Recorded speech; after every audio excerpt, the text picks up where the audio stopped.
Vineyard and Farm. I've been here for 11 years.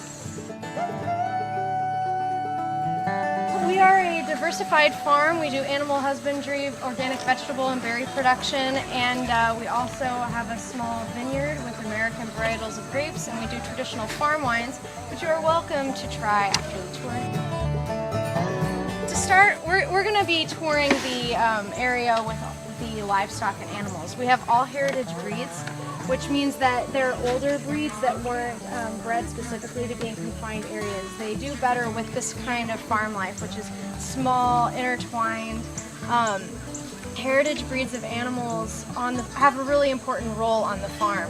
We use, for example, the donkeys. They make manure, which we then use for compost. The chickens and ducks eat a lot of bugs and help with pest control. So, there's a lot of give and take between the vegetable portion and the animal portion, and they're really important for one another.